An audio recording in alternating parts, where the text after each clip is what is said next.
Bismillahirrahmanirrahim. InsyaAllah kita sambung yang baca dah minggu lepas, hadis yang ke-6, hadis akhir bagi bab Bad'ul Wahyi ini. Faqala litarjumani,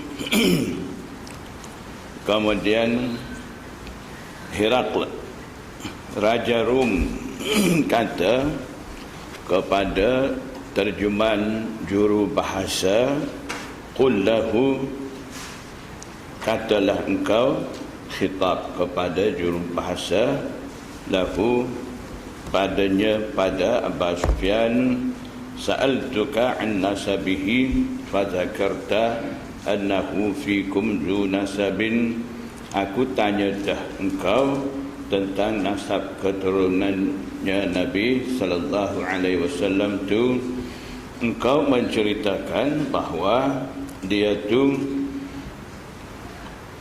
di kalangan kamu dianggap bangsawan, wa kadzalika rusulu, Herakl kata, dan begitulah Nabi Anbiya ni tub'atsu fi nasabi qaumiha, Nabi Anbiya, Rasul tu diutus pada nasab yang tinggi daripada kaumnya. Jadi maksudnya Allah Subhanahu wa ta'ala biasanya pilih kepada bangsa yang mulia daripada mana-mana kaum. Disitulah Allah Subhanahu wa ta'ala utus Nabi Anbiya tu. Jadi maksudnya daripada Herakl ni, dia menyokong kepada jawapan yang dah beri daripada Abu Sufyan tu. Wa sa'altuka, dan aku tanya lagi kepada engkau, hal qala ahadum minkum hadzal qawla, adakah salah seorang daripada kamu pernah dulu sudah kata kata-kata ini, maksudnya menyeru kepada Allah dan sebagainya. Dah adakah seseorang dulu daripada dia tu pernah kata yang sama ini? Fadzakarta Allah, dan engkau ceritakan katanya tidak ada. Faqultu, maka aku nak kata, law kana ahadun qala hadzal qawla qablahu laqultu, seandainya ada seseorang dah kata kata-kata ini sebelumnya, dulu daripadanya, laqultu ay laqultu fi nafsi, aku tentu kata dalam hatiku, rajulun, lelaki ini, yata'assa ay yaqtadi, dia ni ikut biqaulin qila qablahu, ikut ataupun dia ni meniru ucapan yang dah diucapkan oleh orang dulu. Jadi maksudnya tidak ada seseorang pun dari kalangan kamu kaum Quraisy ni tidak pernah kata seumpama dia, itu menunjukkan dia ni bukan meniru ataupun menuruti kata-kata orang lain. Ini memang ada keistimewaan bagi dia. Wa sa'altuka hal min abaihi min malikin, dan aku dah tanya soalan ketiga kepada engkau, adakah daripada tok neneknya raja? Fa zakarta Allah, engkau menyebut kata tidak ada.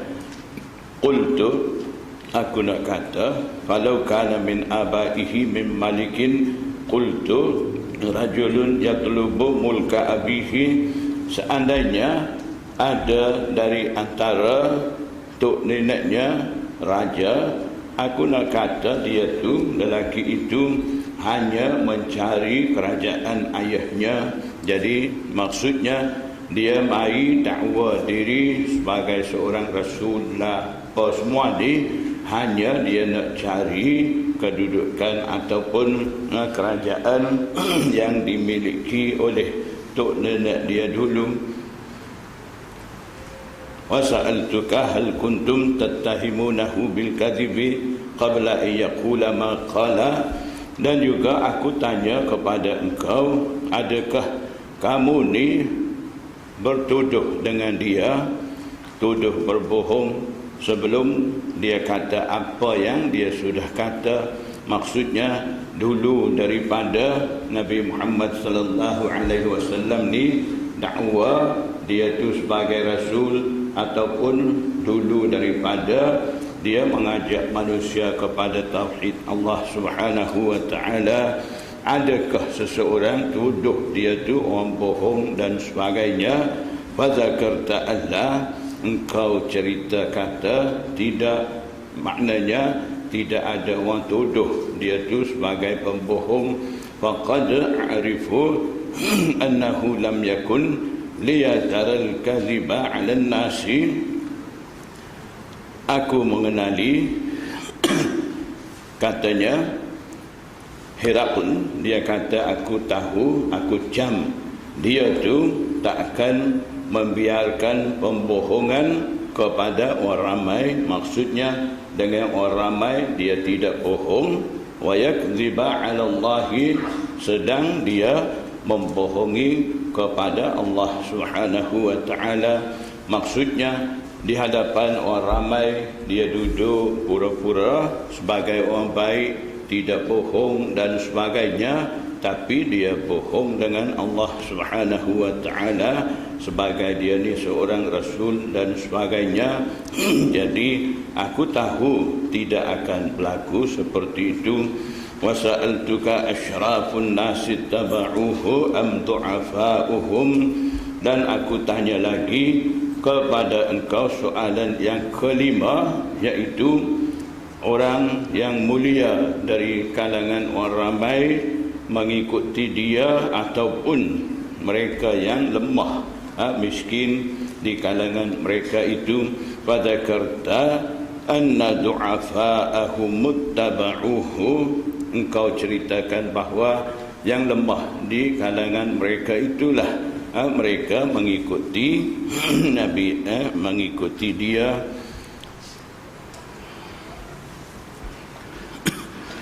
Jadi maksudnya di sini du'afa'ahu muttaba'uhu, di situlah muhaddisin kata munasabah, penyesuaian di antara hadis ini dan terjematul bab kaifa bada'ul wahyi, bagaimana wahyu itu mula.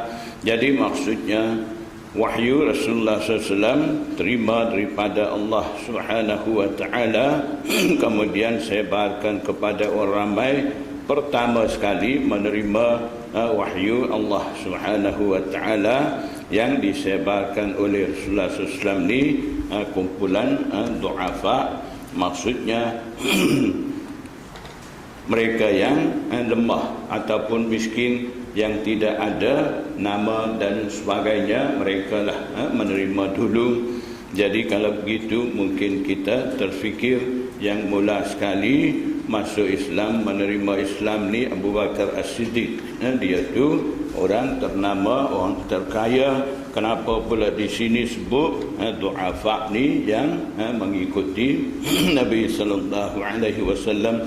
Jadi di kalangan mereka yang mengikuti Nabi sallallahu alaihi wasallam pada peringkat awal turun wahyu kepada Rasulullah SAW ni, memang ada orang-orang ternama seperti Abu Bakar As-Siddiq, Sayyidina Umar, kemudian Sayyidina Ali dan sebagainya. Tapi itu hanya bilangan kecil saja. Bilangan yang banyak ni banyakkan du'afa, mereka yang lemah. Wahum atba'ur rusul, kata Herakl, sedang mereka itulah du'afa, itulah mereka yang menjadi pengikut rasul. Jadi rasul dulu pun memang begitu juga. Wasa'altuka ayaziduna am yanqusun. Jadi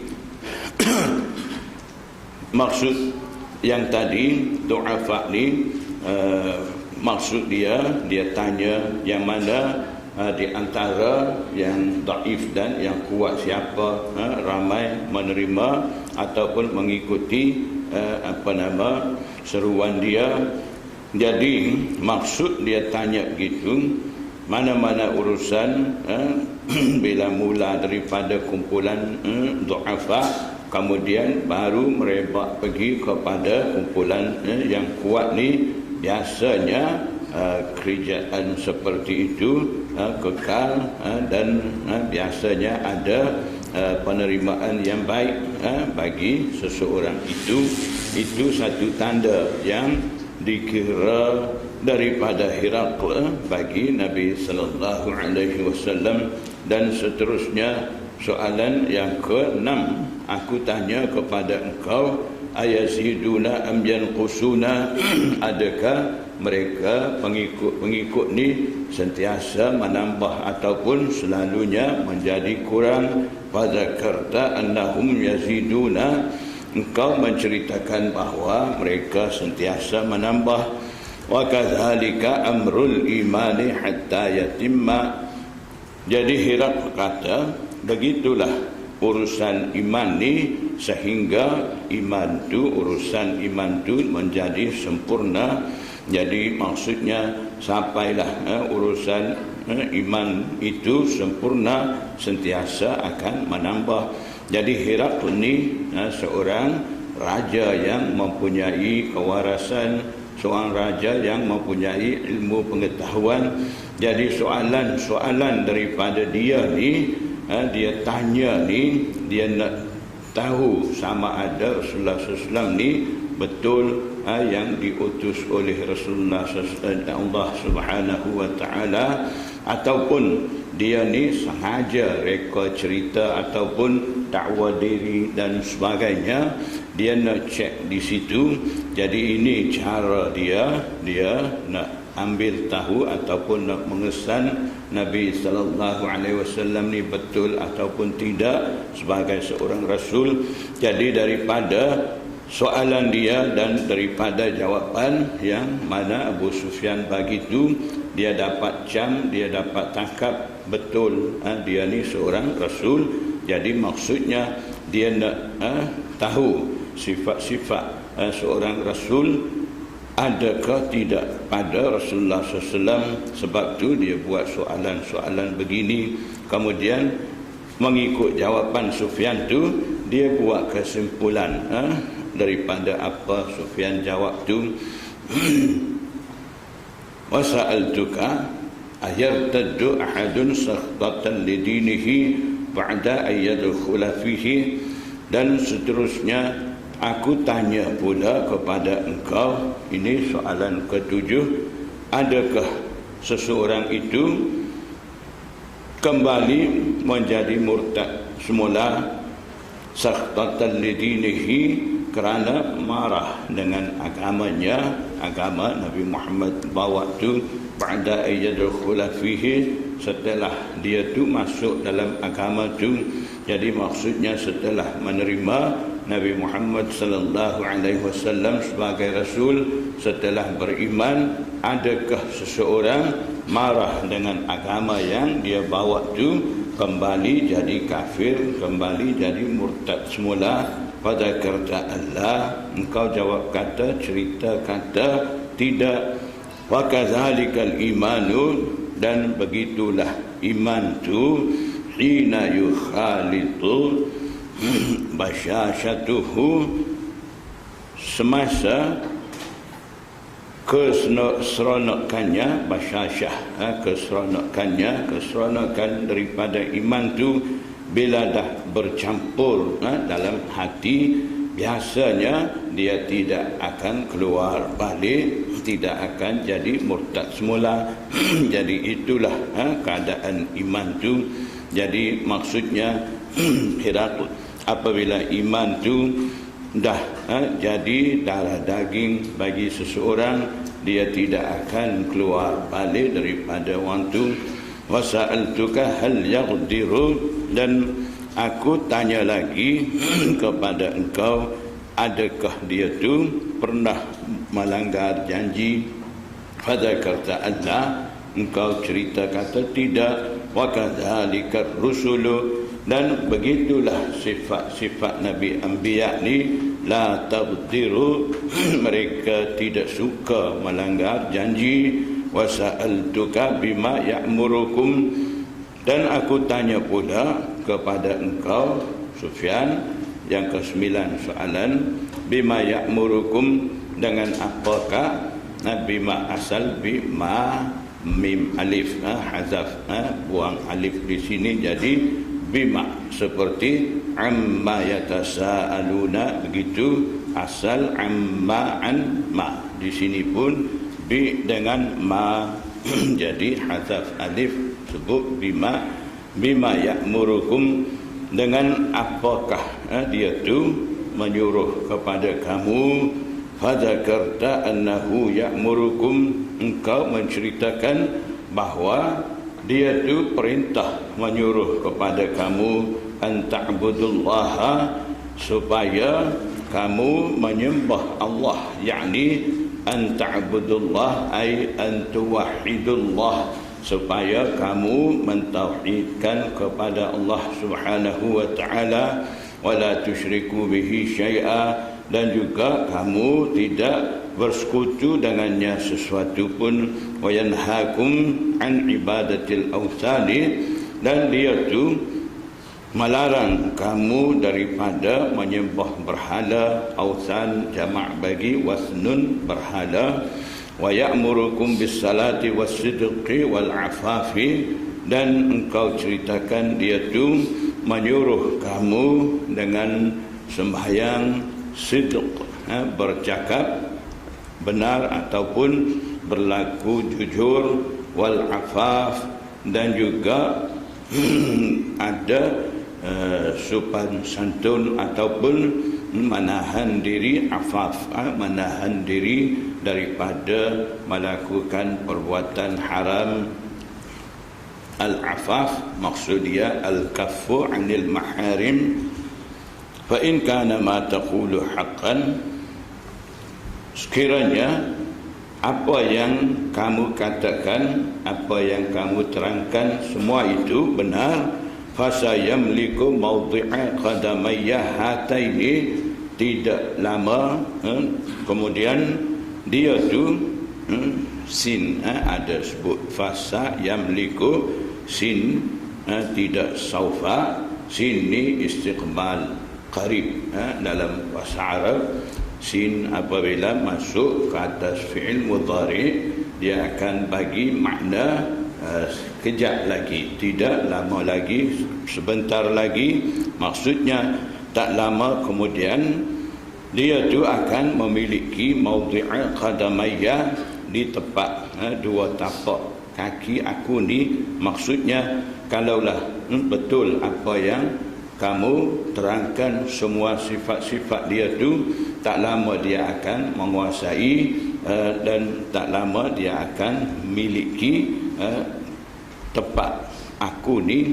Wa qad kuntu a'lamu, aku dah pun tahu, annahu kharijun, sesungguhnya dia tu yang keluar, maksudnya dia akan keluar sebagai seorang nabi. Lam akun azunnu annahu minkum, aku tidak sangka dia tu muncul daripada kalangan kamu.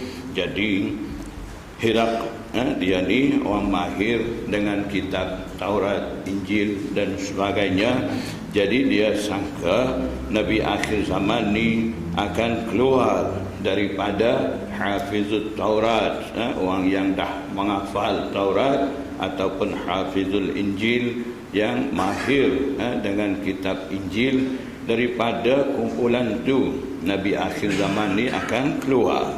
Tapi tiba-tiba Nabi akhir zaman ni akan keluar daripada kumpulan yang lain selain daripada Yahud dan Nasara. Jadi itulah dia kata, lam akun azunnu annahu minkum, aku tidak sangka pun dia tu akan muncul dari kalangan kamu. Falau a'lamu anni akhlusu ilaihi, akhlusu ilaihi ay asilu ilaihi, kalaulah aku tahu aku boleh sampai kepadanya, lata jasyamtu liqa'ahu, aku akan menahan susah payah untuk menemui dia. Walau kuntu indahu, seandainya aku ada di sisi dia, la ghasaltu an qadamaihi, tentunya aku basuh kedua kaki dia.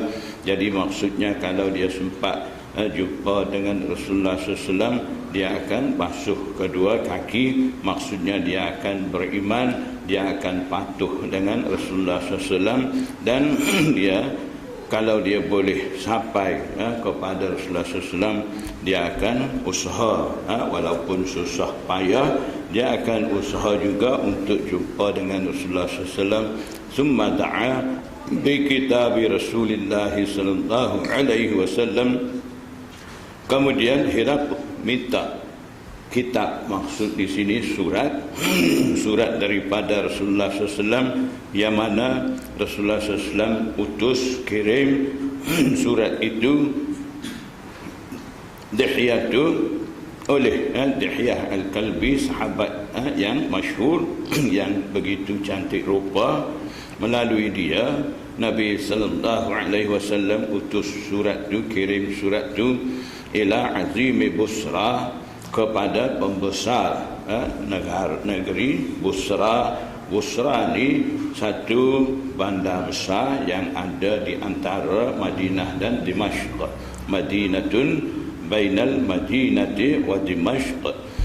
Jadi sebaik saja Rasulullah sallallahu alaihi wasallam selesai daripada perjanjian Hudaibiyah, masa mana mula Rasulullah SAW dapat ketenangan dan aman damai daripada kaum kufar ni, ketika itulah Rasulullah SAW mula sebarkan dakwah Islamiyah. Jadi masa itu Rasulullah SAW utus surat-surat kepada pembesar-pembesar negeri dan juga kepada raja-raja supaya mereka masuk agama Islam. Jadi surat-surat ni surat jemputan masuk agama Islam. Jadi surat Rasulullah SAW hantar kepada Azim Busra Sani. Surat tu Rasulullah SAW kirim melalui Dihyah akhir Zulhijjah tahun Hijri yang ke-6, tahun Hijri yang ke-6 akhir Zulhijjah. Masa tu dah Rasulullah SAW kirim surat tu. Lamanya masa sampai surat tu tahun Hijri 7, bulan Muharram barulah surat tu sampai. Jadi banyak bulan nak boleh sampai kepada Azim Busra Sani. Fadafa'ahu ila Hiraqla. Kemudian gubernur ataupun pembesar Busra Sani, dia serah surat itu kepada Hiraq. Faqara'ahu, kemudian Hiraq baca surat itu. Faiza fihi, maka apabila padanya, maksudnya isi kandungan surat ni ada tulis Bismillahirrahmanirrahim min Muhammadin abdillahi wa rasulihi ila Hiraqla azimir Rumi. Memulai dengan nama Allah Subhanahu wa ta'ala, Maha Penyayang lagi Maha Pengasih. Ini surat daripada Muhammad hamba Allah dan Rasulnya, utus kepada Hiraqla azimur Rum, pembesar negara Rum. Jadi bila Hiraq itu yang baca surat ni, apabila baca min Muhammadin Abdillah, surat tu mula dengan nama Nabi Muhammad sallallahu alaihi wasallam. Ada seorang saudara Hiraq yang ada di majlis tu, dia marah. Dia kata, kenapa dia ni mula surat ni dengan nama dia? Sepatutnya surat ni kena mula dengan nama raja tu rajalah besar masa ni. Kenapa dia ni nak tunjuk besar diri dia, sebut nama dia dulu, kenapa? Dia marah. Jadi Hirakl kata, biar dulu, kalaulah orang ni yang aku maksud, yang aku kata sani, kalau aku sampai kepada dia, aku akan basuh kaki dia. Kalaulah orang tu betul yang aku maksud sani, sepatutnya dia kena tulis begini. Jadi jangan engkau kata apa-apa. Jadi selepas daripada tu sambung baca surat tu, salamun ala manittaba'al huda. Ini cara bagi salam kepada orang kafir. Salam sejahtera ke atas mereka yang mengikuti petunjuk.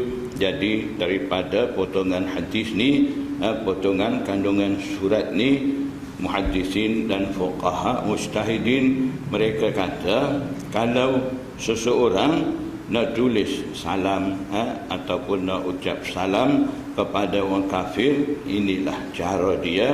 Dan juga kalau nak jawab salam daripada orang kafir bagi salam, ini juga cara dia. Maksudnya boleh bagi salam, salamun ala manittaba'al huda, ataupun nak jawab salam pada orang kafir, boleh jawab salamun ala manittaba'al huda. Amma ba'du, adapun setelah bismillah, alhamdulillah, fa inni ad'uka, sesungguhnya saya mengajak anda bid'ayatil islami,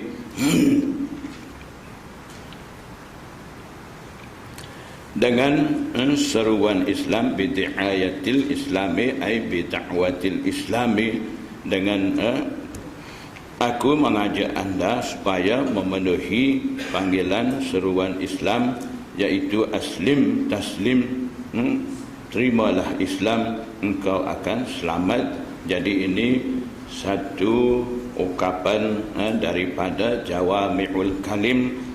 Ukapan tu sedikit, pendek, tapi maksud dia begitu luas. Jadi dalam dua jumlah aslim taslim ni sudah ada semua maksudnya Islam. Bila menerima Islam, mematuhi agama Islam, mengikuti perintah Allah dan Rasul, akhirnya engkau akan selamat daripada api neraka. Yu'tikallahu ajraka marrataini, semoga Allah Subhanahu wa taala memberikan kepada engkau dua ganjaran engkau dua kali. Maksudnya dah dia beriman dengan Nabi dulu, satu ganjaran dia sudah dapat. Bila beriman dengan Rasulullah sallallahu alaihi wasallam pula, dia akan dapat lagi satu ganjaran. Itu yang maksud di sini, ajraka marrataini.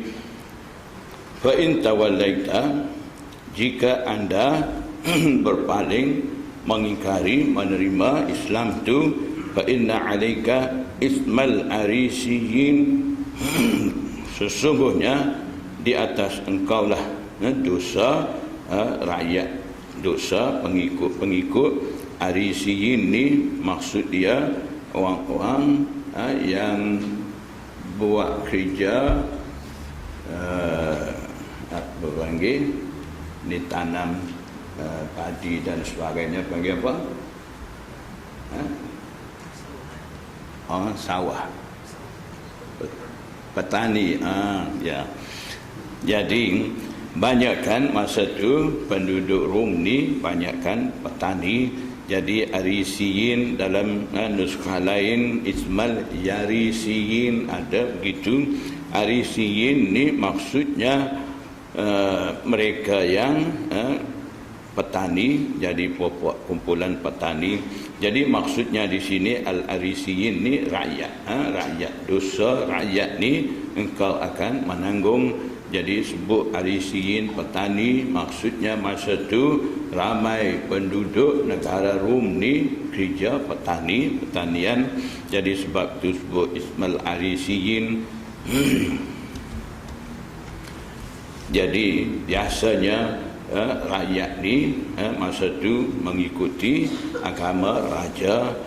Sebab tu ada kapan kata an-nasu ala dini mulukihim, orang ramai manusia ni ada di atas perjalanan pimpinan mereka, ketua mereka. Kemudian dalam surat tu ada tulis, ya ahlal kitabi, wahai ahli kitab, ta'alau, marilah kamu, ila kalimatin, kepada satu kalimah, satu ungkapan, satu jumlah, sawaun bainana, yang tu sama di antara kami, wa bainakum, dan juga di antara kamu, iaitu alla na'buda. Alla na'buda ni tafsirul kalimah, tafsir bagi ila kalimatin, kalimah punya. Maksud kalimah tu yang mengajak ahlul kitab, ajak kepada kalimah ni. Apa maksud kalimah tu? Iaitu alla na'buda, itu tafsiran bagi kalimah sani. Maksudnya alla na'buda illallah, marilah kepada maksud ini, iaitu kami tidak akan sembah malaikat Allah Subhanahu wa taala, wala nusyrika bihi syai'a, dan juga kami tidak akan bersekutu dengan Allah Subhanahu wa taala sesuatu pun, wala yattakhidha ba'duna ba'dan arbaban min dunillah, dan juga setengah daripada kami tidak akan menganggap terhadap setengah sebagai Tuhan selain daripada Allah Subhanahu wa taala. Fa in tawallaw, jika kamu berpaling, faqulu, kamu katalah, ishhadu bi anna muslimun, faqulu ishhadu bi anna muslimun, katalah, fa in tawallaw, jika mereka berpaling, katalah kamu, hendaklah kamu menyaksi bahawa kami ni orang-orang Islam yang mengikuti perintah Allah Subhanahu wa taala. Jadi tentang ayat ini ada berbeza pendapat di sisi ulama. Setengah ulama kata masa tulis ayat dalam surat ni, ayat tu sudah pun turun, dan setengah pula kata masa tulis ayat dalam surat ni, ayat ni belum turun. Cuma Rasulullah SAW tulis ayat ini, kemudian daripada tu turun pula ayat seperti ini. Jadi dalil daripada mereka ni, biasanya ada terkadang tengah sahabat tu tulis, ikut tulis wahyu, ada kadang-kadang sahabat-sahabat ni sebut dulu sebelum Rasulullah SAW baca ayat yang mana turun di atas Rasulullah SAW. Jadi sambil-sambil tulis, sahabat tu pun sebut sambungan dia, kemudian ayat yang diwahyu kepada Allah, kepada Rasulullah SAW ni pun bila Rasulullah SAW sebut jadi sama. Ada kadang-kadang Sayyidina Umar ketika Rasulullah SAW baca wahyu yang turun di atas dia, dia sambung ada satu kali itu ayat wa tabarakallahu ahsanul khaliqin. Jadi kemudian daripada itu Rasulullah SAW sebut pun yang sama tu juga. Jadi setengah muhaddisin kata, setengah ulama kata di sini pun seperti itu juga. Tapi Imam Bukhari tarjih kepada pendapat yang kata ayat ini turun dulu, selepas daripada itu barulah Nabi sallallahu alaihi wasallam isi dalam surat ini. Qala Abu Sufyan, Abu Sufyan setelah dengar penjelasan daripada Hiraq dan juga setelah dengar isi kandungan surat itu, Abu Sufyan kata, falamma qala ma qala, ketika mana Hiraq itu kata apa yang dia patut kata, iaitu soal jawab sani, wa faragha min qiraatil kitabi, dan selesai daripada baca surat tu. Maksudnya setelah sudah cerita mengenai soal jawab dan kesimpulan apa yang dia faham daripada jawapan Abu Sufyan, dan setelah selesai baca surat tu, kasura indahus sakhabu wartafa'atil aswatu, menjadi banyak di sisinya, di sisi Herakl, as-sakhbu riyuh, wartafa'atil aswatu, dan tinggi suara. Jadi maksudnya majlis ketika itu menjadi bising dan riuh. Wa ukhrijna, dan ketika itu kami pula dikeluarkan. Jadi maksudnya kumpulan Abu Sufyan masa dah jadi bising-bising ni, suruh orang bawa keluar, takutnya mereka yang ada di majlis tu serang dengan mereka, sebab yang ada di situ semuanya orang kafir belaka. Jadi bila ajak masuk Islam, isi kandungan surat tu begitu, takutnya setelah bising-bising ni mereka serang dengan kumpulan Abu Sufyan, suruh bawa keluar dulu. Wa qultu li ashabi, Abu Sufyan kata, masa tu saya kata kepada teman-teman saya, laqad amira. Amira bermakna azuma. Laqad, maksud di sini wallahi laqad amira. Jadi ketika dikeluarkan daripada majlis tu, Abu Sufyan kata, demi Allah, dah pun menjadi besar. Amira maksud azuma, dah pun menjadi besar. Ibnu Abi Kabsyah, anak Abi Kabsyah tu. Jadi Abi Kabsyah ni seorang lelaki daripada Bani Khuza'ah. Dia tu menjadi berlawanan dengan kaum Quraisy sebelum Nabi SAW timbul sebagai Nabi. Dia malah ataupun dia tidak setuju dengan kaum Quraisy yang ada masa itu, yang mana mereka tu sembah berhala. Jadi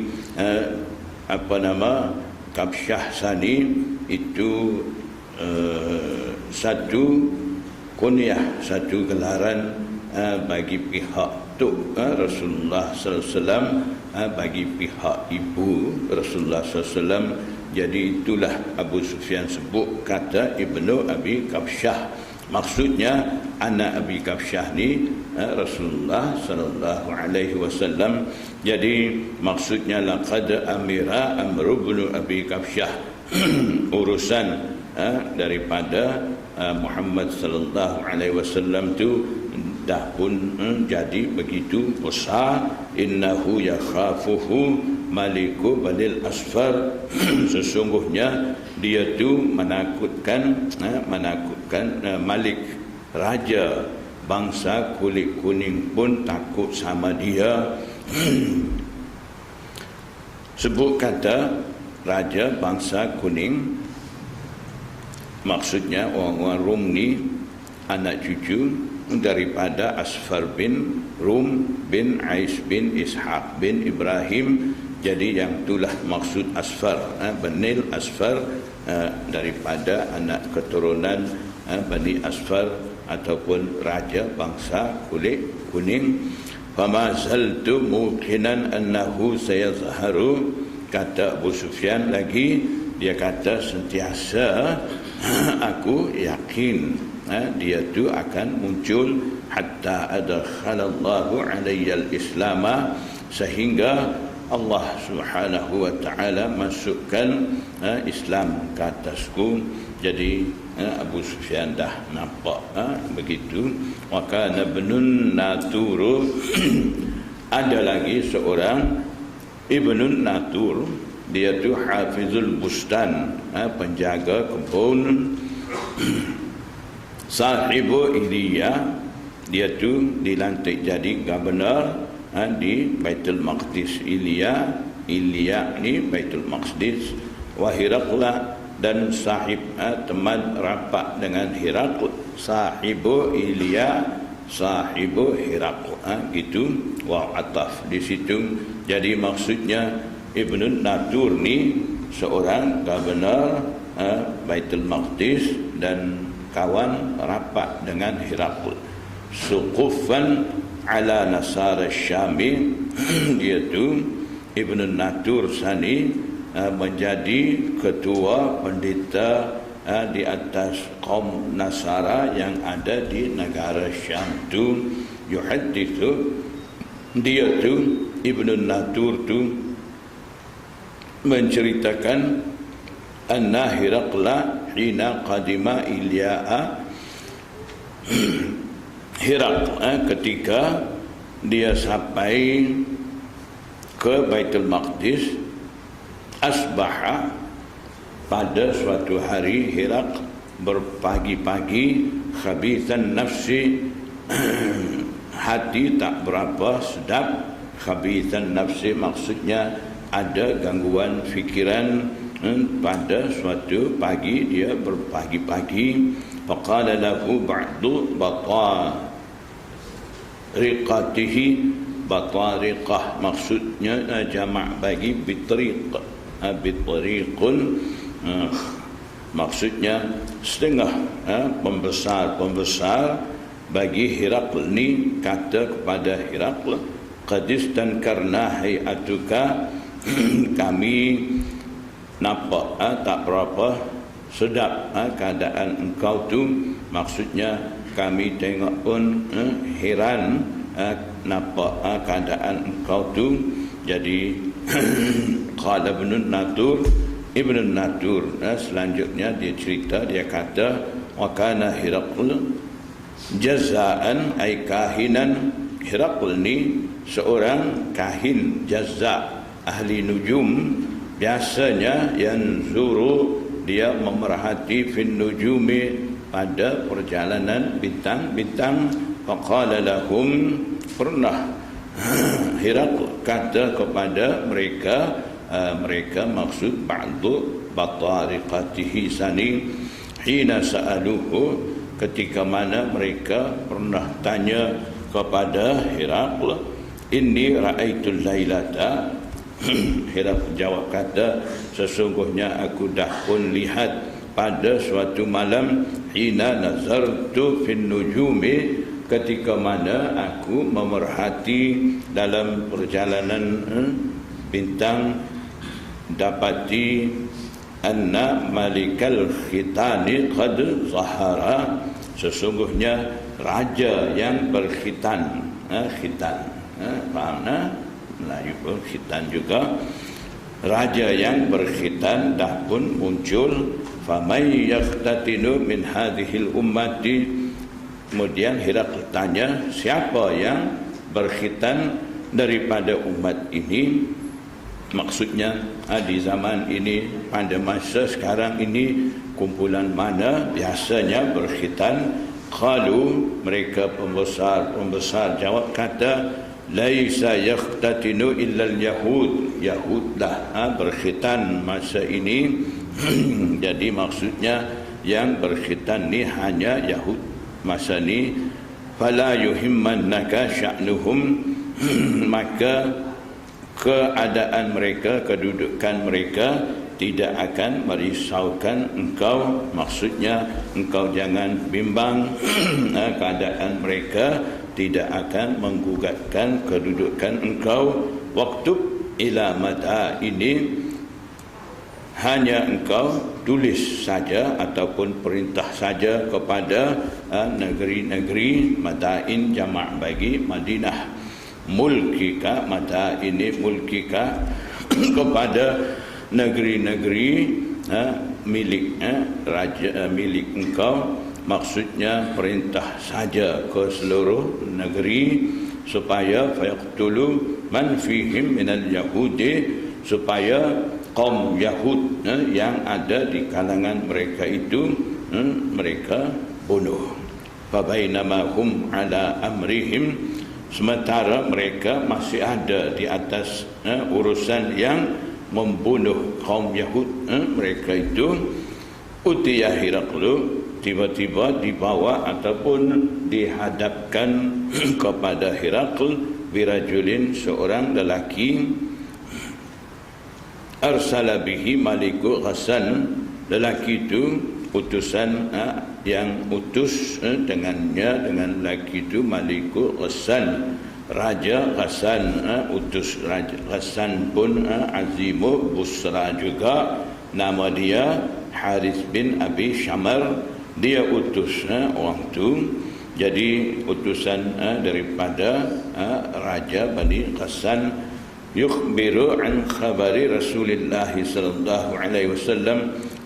Malik Ghassan juga memberitahu tentang khabaran Rasulullah SAW.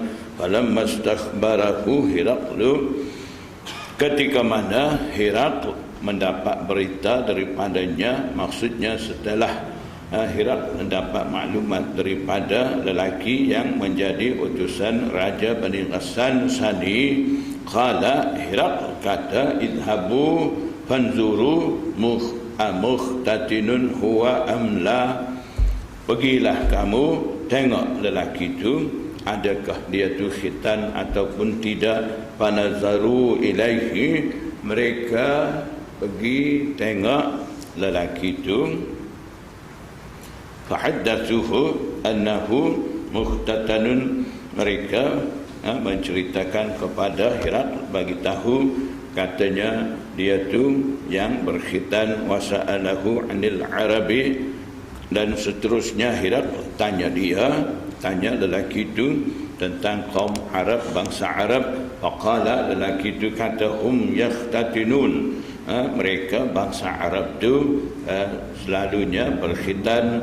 Faqala Heraklu, Herakl kata, hadza maliku hadhil ummati, inilah yang aku lihat, dapat meneliti.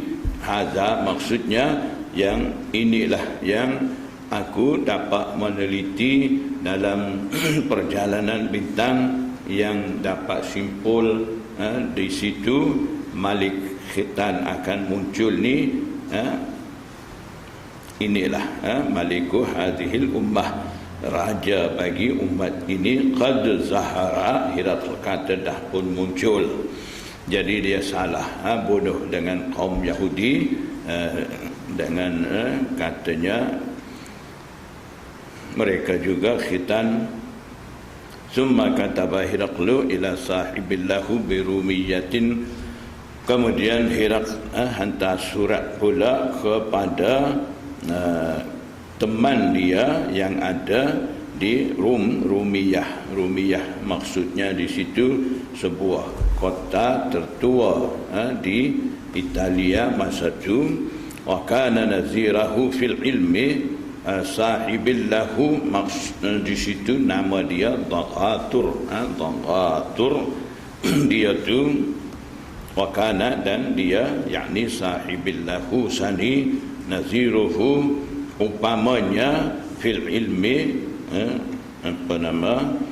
dia tu upama, nazirahu upamanya, upama Herakl pada ilmu. Maksudnya ilmu teman Herakl ni setaraf dengan ilmu Herakl dari segi ilmu nujum tu.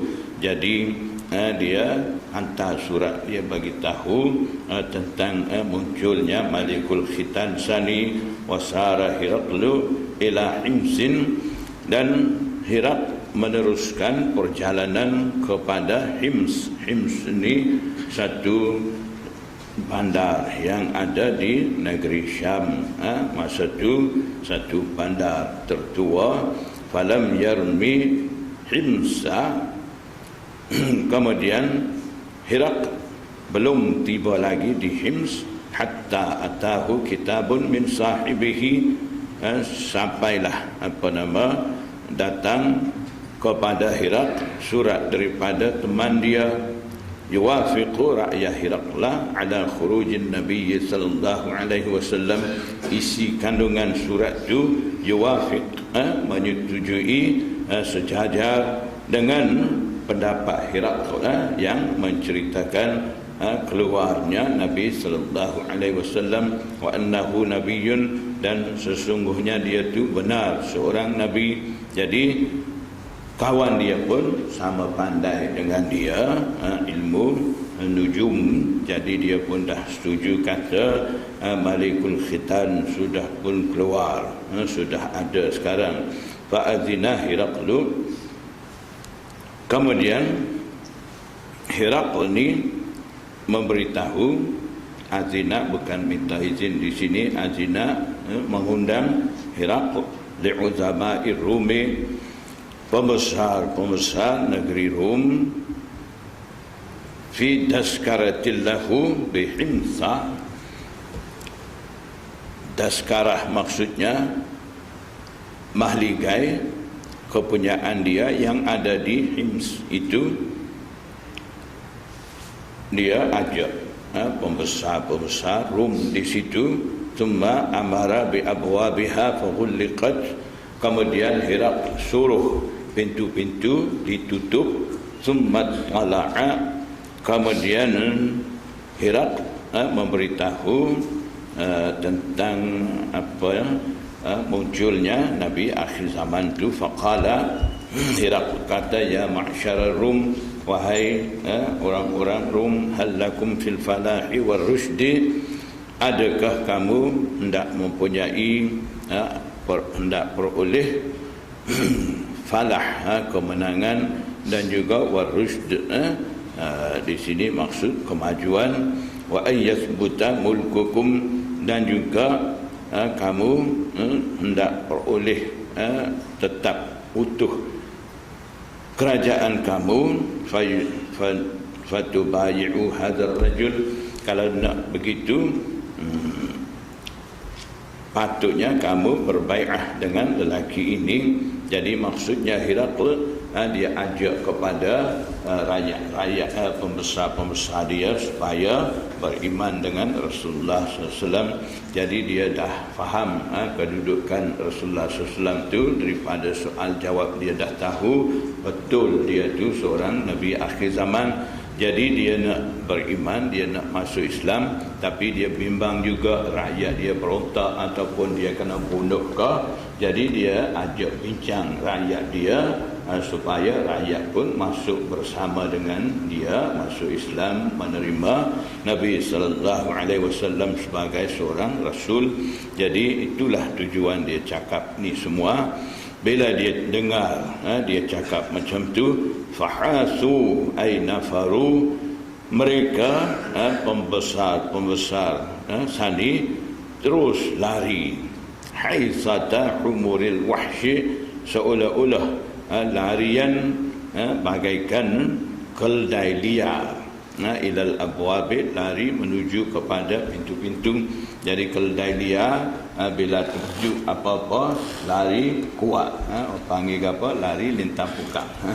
Jadi begitu juga popok tu takut kena masuk Islam, takut kena tinggal agama mereka cabut lari kepada pintu, maknanya nak lari keluar terus, tapi tak dapat sebab fajaduha qad ghulliqat, mereka dapati pintu-pintu ni dah pun dikunci.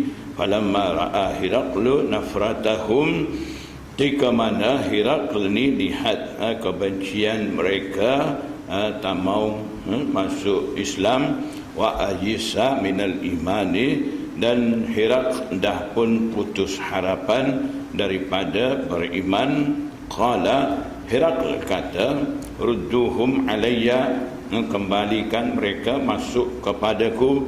Wa qala, kemudian dia kata, inni qultu maqalati anifan, aku kata kata-kataku tadi, akhtabiru biha shiddatakum ala dinikum, hanya aku nak cuba, nak imtihan, nak periksa dengan makalah aku sani, hanya aku nak uji keteguhan kamu di atas agama kamu.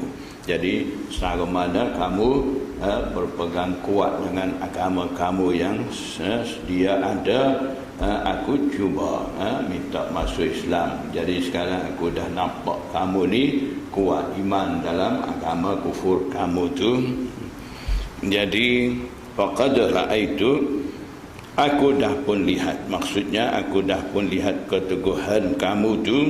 Jadi ini seolah-olah Herakl kata, bukan aku ajak masuk Islam sungguh-sungguh, saja-saja aku nak cuba kamu.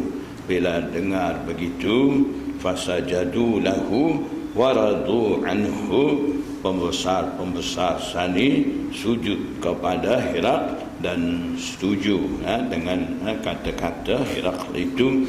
Fakana dzalika akhira sya'ni Herakl, maka itulah keadaan Herakl yang terakhir. Jadi Herakl pun tidak masuk Islam juga, tapi dia ingin sangat nak masuk Islam. Dia dah tahu kebenaran Islam daripada soal jawab dengan Abu Sufyan tu, tapi disebabkan dia mau jaga kedudukan dia ataupun mau jaga maruah dan nyawa dia, takut dibunuh masa tu, dia tidak masuk Islam. Tapi katanya muhaddisin dan ulama, Herakl ni surat yang Rasulullah SAW utus sani, dia anggap mulia surat tu, dia simpan dalam satu tabung kecil. Kemudian tabung kecil tu dia masuk dalam gading gajah, dia simpan di tempat, dia simpan barang-barang berharga bagi dia. Itu cara dia. Begitu juga masa itu Rasulullah SAW utus juga surat kepada Raja Farsi. Raja Farsi ni koyak buang, dia tak baca pun. Jadi daripada situ sejarah bukti Rom, Raja Rom ni dia terus dapat kemuliaan walaupun dia tidak masuk Islam, dan negara Rom ni terus maju disebabkan simpan elok-elok surat daripada Rasulullah SAW tu. Raja Farsi yang koyak surat Rasulullah SAW ni, akhirnya istana dia pun jadi runtuh, kucak-kacir. Anak dia masa tu ada keinginan nak rampas kuasa dengan ayah dia. Jadi ayah dia pun, Raja Farsi pun dah tahu anak dia ada rancangan rampas kuasa. Dia pun masuk di tempat simpan ubat tu, botol racun dia tepek, tulis di situ, itu ubat kuat, dia tulis. Jadi anak dia nak bunuh dia, nak rampas kuasa. Jadi dia pun nak bunuh balik anak dia. Jadi setelah anak dia bunuh dia, dapat rampas kuasa Farsi, kemudian anak dia seronok masuk cari ubat kuat, nak seronok dengan tina-tina. Jadi dia pun jumpa botol racun, ayah dia balut dengan surat tulis ubat kuat, dia pun minum, mampu di situ. Jadi setelah daripada itu, jadi hancur kerajaan Farsi dan runtuh kerajaan Farsi. Jadi Imam Bukhari akhir hadis yang ke-6 di sini dia tulis fakana zalika akhira sya'ni Herakl. Inilah keadaan akhir Herakl. Jadi ini kesudahan Kitabul Wahyi. Jadi tabiat Imam Bukhari ni setiap kali akhir kitab mana-mana, dia akan ada satu kalimah yang isyarat kepada kesudahan kitab tu. Dan daripada situ Hafiz Ibn Hajar dan juga Syekhul Hadis Maulana Zakaria Kandhlawi, mereka kata Imam Bukhari daripada kesudahan satu kitab isyarat dengan kalimah akhir tu, dia nak bagi ingat kepada kita supaya kita ingat akhir hayat kita macam mana kesudahan kita, dan kita usaha supaya kesudahan kita ni ada dalam keadaan baik. Jadi itu satu isyarat daripada Imam Bukhari. Jadi di sini dah habis hadis yang ke-6 kitab Bada'il Wahyi. Lepas ni kita akan sambung insya-Allah minggu depan Kitabul Iman. Jadi Imam Bukhari ni masa dia susun kitab Bukhari ni dia tulis asing-asing satu-satu kitab. Kitabul Bada'il Wahyi, Kitabul Iman, Kitabul Taharah. Kemudian himpun jadikan kitab Bukhari dia susun kitab Bukhari ni selama 16 tahun, bukan 16 hari. 16 tahun.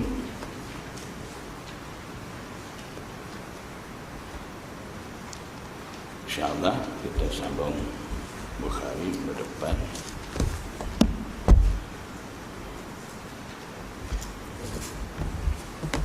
Baca Tirmizi sikit.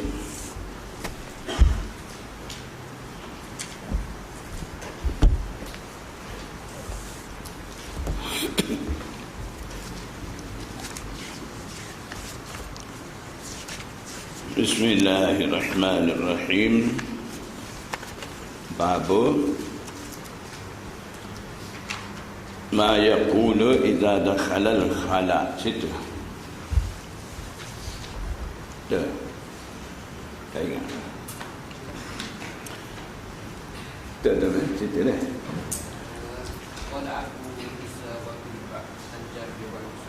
Tu tinggal.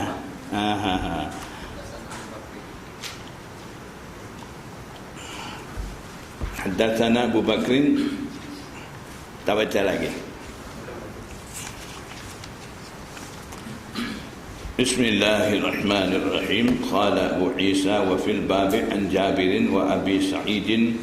Abu Isa Imam Tirmizi kata masih ada lagi hadis semakna dengan hadisul bab yang diriwayat daripada Jabir dan juga Abu Sa'id Al-Khudri. Jadi ini seperti mana saya dah cerita, Imam Tirmizi dia maunya satu bab satu hadis dia akan masuk. Hadis pula dia nak hadis yang pendek supaya mudah kita menghafal, dan hadis lain semakna dengan hadisul bab ni dia akan isyarat dengan wafil bab begitu. Haddatsana Abu Bakrin Muhammad bin Zanjawaih al-Baghdadi wa ghairu wahidin maksudnya dan bukan satu orang, maknanya ramai riwayat. Qala haddatsana al-Husain bin Muhammad haddatsana Sulaiman bin Qarm an Abi Yahya al-Qattati an Mujahid an Jabir bin Abdullah radhiyallahu anhuma qala Rasulullah sallallahu alaihi wasallam miftahus salatil wudu'. Jadi dalam riwayat dulu kita dah baca miftahus salatit tuhur. Jadi tuhur maksud di situ wudu'. Itu yang dapat faham daripada riwayat berikut ini. Jadi itu maksudnya al-ahaditsu yufassiru ba'duhu ba'dha. Hadis-hadis ni dia akan mentafsirkan, menghuraikan satu sama lain. Jadi maksudnya hadis dulu miftahus salatit tuhur maksud dia al-wudu.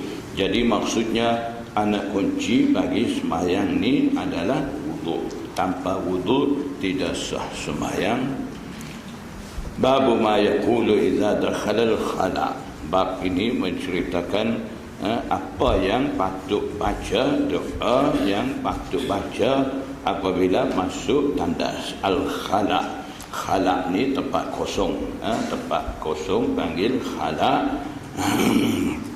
Jadi tandas-tandas ni ketika orang tidak masuk buang air biasanya kosong begitu. Sebab tu tempat seperti itu dinamakan khala. Khala maksudnya maudhi'u qada'il hajah, tempat buang air. Jadi daripada al-khala tempat kosong, lama kelamaan dekat nama tandas, tempat qada' hajat. حدثنا قتيبة وهناد قال حدثنا وكيع عن شعبة عن عبد العزيز بن صهيب عن أنس بن مالك قال كان النبي صلى الله عليه وسلم إذا دخل الخلاء قال اللهم إني أعوذ بك. Riwayat daripada Anas bin Malik. Anas bin Malik kata Nabi sallallahu alaihi wasallam apabila hendak masuk tandas, iza dakhalal khala. Dakhala fi'il madhi, makna dia sudah masuk. Jangan di sini salah faham pula. Iza dakhalal khala, apabila sudah masuk dalam tandas, barulah Rasulullah SAW baca doa. Ini tidak macam tu.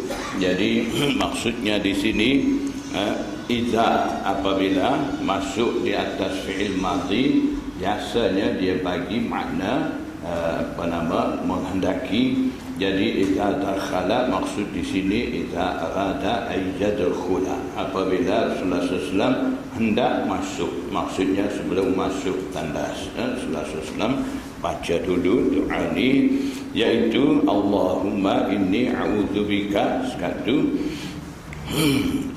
wahai Allah, saya minta lindung denganmu. Qala Syu'batu, Imam Syu'bah, Amirul Mukminin fil hadis, dia kata wa qad qala, terkadang wa qad qala marratan ukhra, kali yang lain, maksudnya terkadang qala. Qala maksud di sini Abdul Aziz, yang mana Syu'bah riwayat daripada dia tu kata a'udzu bika minal khubuthi wal khabithi, saya minta lindung di sisimu daripada gangguan syaitan jantan dan juga betina. Awil khubuthi wal khaba'ith, khubuth jamak bagi khabith, syaitan jantan. Khaba'ith ni jamak bagi khabithah, syaitan betina. Jadi sama ada syaitan yang ganggu tu jantan ataupun betina, daripada semua jenis syaitan tu saya minta lindung. Jadi dalam satu sanad ada sebut setakat Allahumma inni a'udzubika saja. Dalam satu sanad lagi ada sambungan minal khubuthi wal khaba'ith. Jadi boleh kita cantum baca semua sekali, Allahumma inni a'udzubika minal khubuthi wal khabithi wal khaba'ith. Jadi boleh baca begitu. Jadi adakah bacaan ini dikhususkan untuk tempat tertentu, yang mana disediakan untuk buang air, sebab biasanya di situlah hadir syaitan. Syaitan ni tempat himpun dia di situ, tempat tandas, tempat buang air dan sebagainya. Disebabkan ada gangguan daripada syaitan semasa duduk di Baitul Khala tu, kena baca doa ni. Jadi kena baca ketika nak masuk tandas saja ke, ataupun tempat mana tidak ada tandas kita nak buang air. Gali tanah, ada setengah-setengah kan, gali tanah bagi air, bildi, satu bildi cangkul tanah tu, ada zaman dulu macam tu dah. Jadi buang air di situ. Ketika tu perlu baca ke, itu memang bukan tandas, bukan khusus tempat buang air besar, tapi juga tempat tu buang air. Jadi perlukah membaca tempat-tempat lagu tu? Jadi fuqaha mujtahidin kata kena baca juga, tidak khusus tandas saja, di mana sahaja nak buang air di situ kena baca. Jadi tempat tu ada khusus untuk buang air seperti tandas, kena baca sebelum masuk tandas tu. Kalau tempat tu tidak dikhusus, cuma kita nak buang air di situ, ketika tu kata ulama sebelumnya kita angkat kain tu baca doa dulu, selepas tu barulah buang air.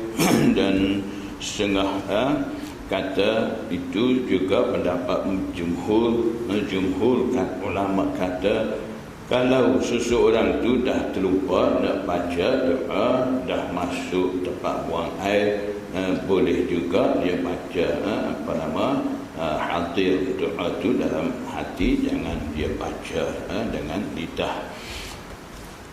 Dan ada satu kisah dalam kitab Manhalul Azbil Mawrud Syarah Abi Dawud. Di situ ada satu kisah dalam itu ada Imam Azrami, dia kata dia pergi kepada Imam Amir Sya'bi, sampai di situ dia tanya kepada Imam Sya'bi, kalaulah seseorang bersin dalam tandas, bolehkah tidak dia tu baca Alhamdulillah? Jadi Imam Sya'bi jawab kata tak boleh, jangan baca Alhamdulillah bila bersin dalam tandas.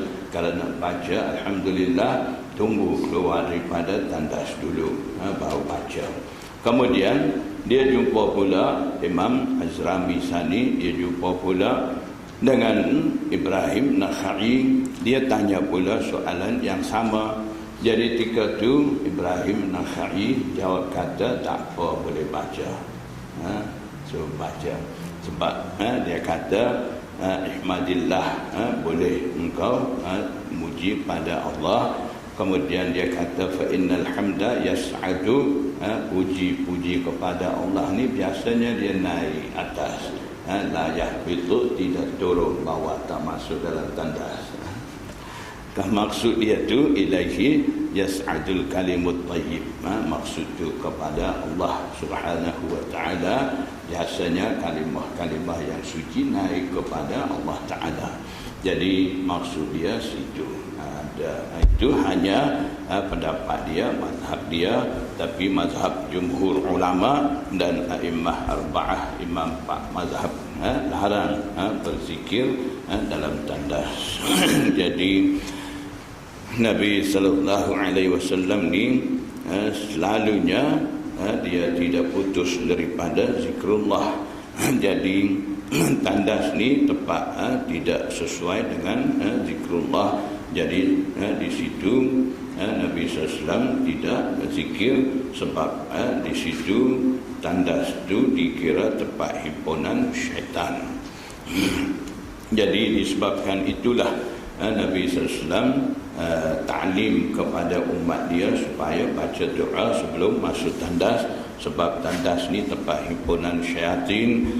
Untuk dapat lindung daripada gangguan syaitan ni, baca doa ni. Dan kata fuqaha, bila seseorang itu baca doa sebelum masuk tandas, Allah Subhanahu wa taala adakan satu tutupan di antara yang baca doa dan syaitan.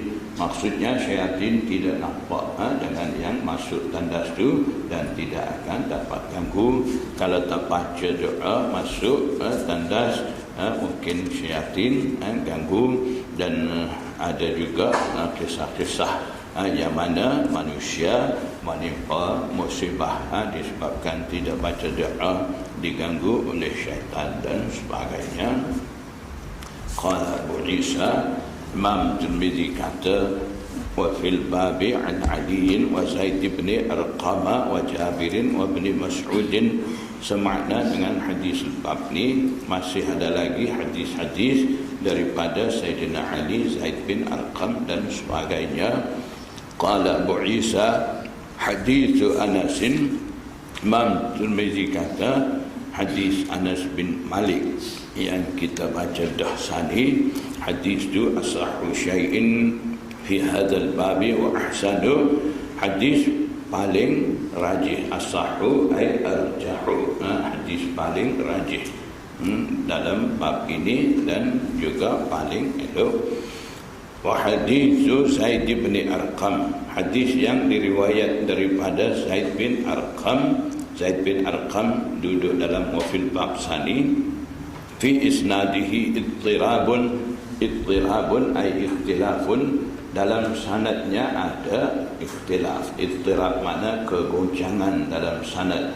Maksudnya sanad hadis daripada Zaid bin Arqam ni mempunyai banyak masalah. Jadi Imam Tirmizi akan jelas apa masalah sanad-sanad tu. Jadi bila satu-satu hadis ada banyak masalah dalam sanad tu, biasanya muhaddisin mencari penyelesaian dalam sanad-sanad tu. Kalau dapat selesai masalah yang ada khilaf dalam sanad-sanad tu, hadis tu akan terlepas daripada menjadi dhaif. Kalau tidak dapat selesai, hadis tu akan kekal jadi dhaif. Jadi kita baca dulu apa ikhtilaf sanad-sanad tu.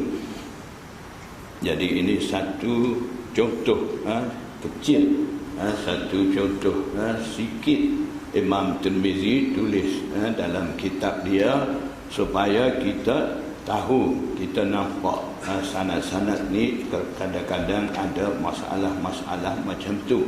Jadi sebaik saja kita nampak masalah sikit dalam sanad tu, jangan kita hukum selalu dhaif sanad hadis tu, dan seterusnya kita tolak hadis dhaif tu. Jadi Imam Tirmizi tak mau orang bawa sikap tu. Jadi dia bagi contoh ikhtilaf ni supaya kita faham bila ada sanad-sanad ni mempunyai banyak masalah, cuba cari dulu penyelesaian dia, macam mana nak selesai ikhtilaf dalam sanad-sanad tu. Seboleh-bolehnya hadis tu kita dapat beramal juga. Takut-takut kita kata hadis ni sanad ada banyak masalah, jadi dhaif, tak boleh amal, takutnya tertolak hadis benar. Terkadang hadis tu benar-benar Rasulullah SAW bersabda, tapi disebabkan ada masalah rawi, sanad ikhtilaf dan sebagainya, hadis dikira dhaif. Kita pun kata kita mau amal hadis sahih saja, hadis dhaif kita tak mau. Hadis sahih saja kena amal, hadis dhaif tak boleh amal dan sebagainya. Dengan pegangan seperti itu, kita pun tolak hadis tu, kata tak mau amal. Takutnya hadis tu benar-benar Rasulullah SAW bersabda, kita pula tolak hadis tu. Jadi imam-imam muhaddisin, fuqaha mujtahidin, mereka amat takut keadaan seperti itu. Sebab tu mereka biasanya mereka kaji halusi, seboleh-bolehnya tak mau tolak mana-mana hadis, walaupun hadis tu hadis dhaif, cari jalan macam mana hadis tu boleh amal. Masih ada lagi ke sanad-sanad lain yang membantu dengan sanad dhaif ni? Kalau ada, mereka kira sanad hadis dhaif yang lemah sani dapat kekuatan daripada membantu oleh sanad lain. Ketika tu sanad hadis dhaif sani menjadi gagah, boleh beramal, boleh berhujjah dalam hukum ahkam dan sebagainya. Dengan adanya kaedah-kaedah di sisi muhaddisin tu, hadis dhaif sani boleh beramal. Jadi yang tu muhaddisin nak, yang itulah fuqaha mujtahidin nak dalam agama. Yang duk wawar sekarang, duk masyhur sekarang, mau hadis sahih saja, hadis dhaif tak mau. Mau amal hadis sahih saja, hadis dhaif kena tolak. Itu satu kemasyhuran yang agak nak betul sikit, tapi banyak membawa ke arah kesalahan dan boleh menjadi kekacauan di kalangan umat Islam. Dan anggapan mereka akhirnya akan pergi sampai kepada salahkan alim ulama dulu. Jadi mereka anggap hadis dhaif ni tak boleh amal. Bila kaji, baca kitab-kitab hadis dan kitab-kitab lain, mereka akan jumpa imam pak mazhab ni ada juga mereka beramal dengan hadis dhaif dan juga berhujjah dengan hadis dhaif. Ketika itu mereka terus kata imam pak mazhab ni ada juga beramal dengan hadis dhaif, mereka tak betul, salah dan sebagainya. Mereka ukur dengan hanya ada sedikit ilmu hadis tu, mereka terus salahkan imam arba'ah, imam pak mazhab. Jadi kalau jumpa fahaman-fahaman seperti itu, kita kena hati-hati. Saya nak cerita satu pengalaman daripada Syekhul Hadis Maulana Zakaria Kandhlawi, yang mana Maulana Sani dia mengajar hadis Bukhari sejak umur dia 20 tahun. Dia dah layak mengajar Bukhari. Tok guru dia dah ada masa tu, Syekhul Hadis, Muhaddis Akbar dan sebagainya.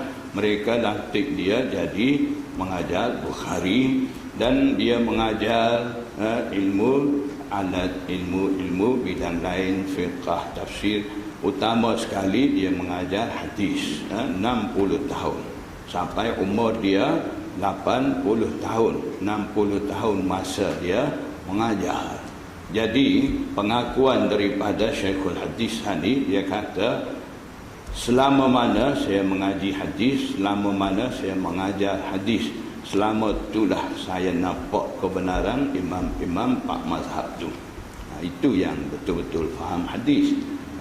Kita belajar hadis sikit, Bukhari sikit, Muslim sikit, situ ambil sikit, sini ambil sikit. So kitab tak habis mengaji lagi kitab hadis, kemudian kita wawarkan hadis sahih saja kena amal, dhaif tak amal, imam tu salah, imam ni salah, pendapat daripada Imam Abu Hanifah tidak tepat dengan hadis, Imam Syafi'i punya pendapat lari daripada hadis dan sebagainya. Macam-macam timbulkan isu, timbulkan fitnah. Itu kita boleh agak mereka ni tidak pandai lagi hadis. Kalau betul-betul pandai hadis yang dah dapat belajar betul-betul ataupun dah mengajar lama, yang ada pengalaman cukup dalam bidang hadis ni, biasanya mereka tidak bawa sikap seperti itu, dan mereka menyokong penuh kepada ijtihad imam pak mazhab tu. Tidak akan pelekeh imam-imam dan tidak akan caci maki dengan imam-imam pak mazhab tu. Jadi biasanya mereka berhujjah, imam-imam tu beramal dengan hadis dhaif dan sebagainya, mereka menolak. Jadi mereka kata, bagi kita ni ada Quran, ada hadis, kita tak perlu bergantung kepada ulama. Ulama juga buat kesilapan, ulama juga boleh jadi salah silap. Kita ikut terus, Nabi maksum, ulama ni tidak maksum, ulama juga salah. Biasanya mereka kata begitu. Jadi satu soalan saya nak tanya bagi pihak mereka, adakah mereka duk kata hadis ni sahih, hadis tu dhaif, itu mereka dapat terus daripada Rasulullah SAW?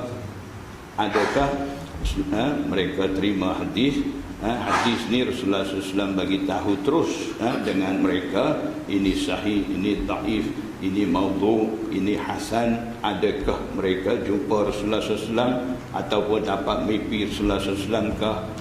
Mereka dapat mana menentu hadis sahih, dhaif, maudhu', hasan dan sebagainya?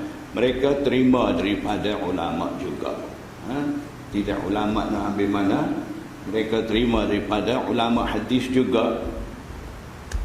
Imam Bukhari kata sahih, terima. Imam Abu Dawud kata dhaif, terima. Imam Tirmizi kata hasan, terima. Imam Ibn Taymiyah, Ibn Al-Qayyim, Albani semua kata dhaif, maudhu', terima. Siapa mereka tu? Ulama bidang hadis. Kalau kata ulama ni salah, ulama ni tidak maksum, kena ikut terus Nabi Anbiya, Rasulullah, tak payah ikut ulama. Kenapa bidang ilmu hadis pula ikut ulama? Ulama kata sahih, dhaif, hasan, maudhu', kita ikut. Bukan kita yang pandai sendiri, boleh menentu sendiri kedudukan hadis tu. Nak menentu satu-satu hadis sebagai sahih, hasan, dhaif, maudhu' ni dengan hanya kita baca sedikit sebanyak hadis 2-3 buah ni tidak pandai lagi. Dia kena mahir ilmu asma'ur rijal, ada satu bidang. Kerana mahir ilmu jarah ta'dil ada lagi satu bidang, kena belajar lagi. Mahir bidang-bidang tu barulah boleh menentu rawi ni sahih, rawi ni dhaif, hadis tu sahih, hadis ni dhaif.